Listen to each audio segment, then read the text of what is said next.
Assalamualaikum warahmatullahi wabarakatuh. Salam semangat, YouTuber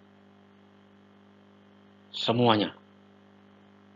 Pada kesempatan kali ini, marilah kita membahas tentang tanaman yang lagi viral, yang membuat banyak petani jadi miliarder, yaitu adalah tanaman porang.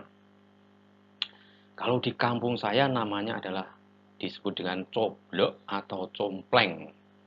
Kalau nama nasionalnya adalah tanaman porang, yaitu porang. Nah, ini adalah wujud dari tumbuhan porang. Sebenarnya mirip dengan suwak. Cuma kalau suwak itu tidak punya katak atau bintil atau bulbil. Nah, kalau porang ini punya bintil atau katak. Tanaman porang adalah tanaman umbi-umbian dengan nama latinnya adalah Amorphophallus molleri. Yang saya bilang tadi, kalau di kampung dinamakan compleng atau coblok. Terutama di daerah Pacitan.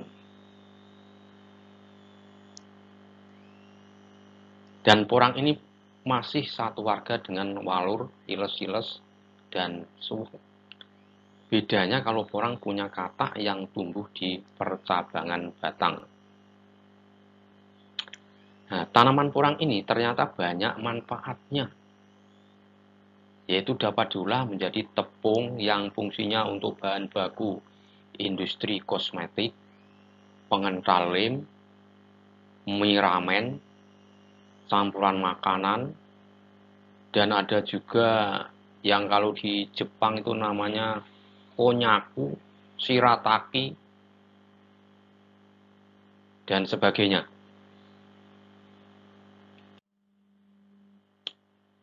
Cara budidaya tanaman porang ini sebenarnya tidak susah ya. Jadi yang sangat perlu diperhatikan saat mengembangkan tanaman porang ini adalah yang pertama jenis dan kadar keasaman tanah. Yang kedua adalah kondisi lingkungan. Yang ketiga iklim, nah, terutama iklim kalau di Indonesia yaitu di Pulau Jawa ini adalah sangat bagus sekali kalau untuk di tanaman porang ini. Nah, cara pembiakannya tanaman porang adalah yang pertama dengan menggunakan katak atau bulbil, ya, yang kedua dengan buahnya atau bijinya, yang ketiga adalah dengan umbi.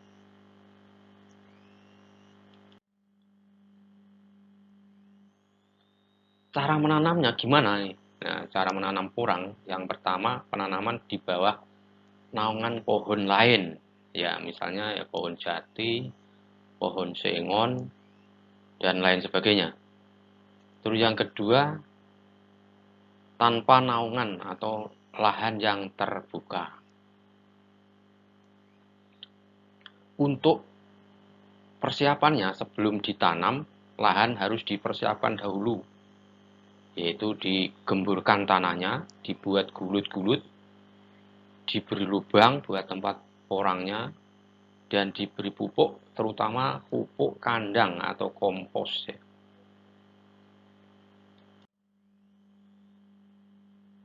Perkembangan dengan katak atau bulbil atau bintil. Ya.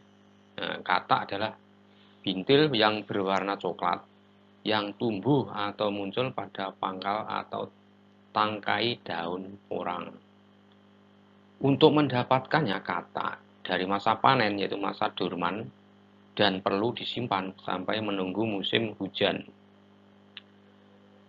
Perkembangan dengan buah atau bijinya setiap kurun waktu kurang lebih 4 tahun tanaman porang baru bisa berbuah atau berbunga. Berikutnya adalah perkembangan dengan menggunakan umbi. Dari hasil pengurangan tanaman yang terlalu rapat dihasilkan umbi mini. Nah, kita kumpulkan guna untuk bibit di kemudian hari ya.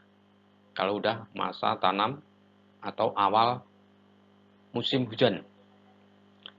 Kalau ingin hasil yang lebih memuaskan, maka dibutuhkan benih dari umbi yang agak besar sehingga dalam kurun waktu satu musim sudah bisa dipanen. Nah, ciri-ciri porang yang siap panen adalah memiliki daun yang mulai kering dan jatuh ke tanah. Nah, dari ngobrol-ngobrol di atas tadi dapat disimpulkan bahwa untuk segera mendapatkan keuntungan dari tanaman porang adalah menanam dengan bibit umbi yang agak besar, sehingga dalam waktu satu musim bisa langsung panen. Ya. Dengan catatan kita punya modal yang sudah kita persiapkan. Nah, itulah sekelumit ide tanaman porang yang lagi viral. Terima kasih, tetap semangat petani porang Indonesia. Tetap semangat YouTuber Indonesia.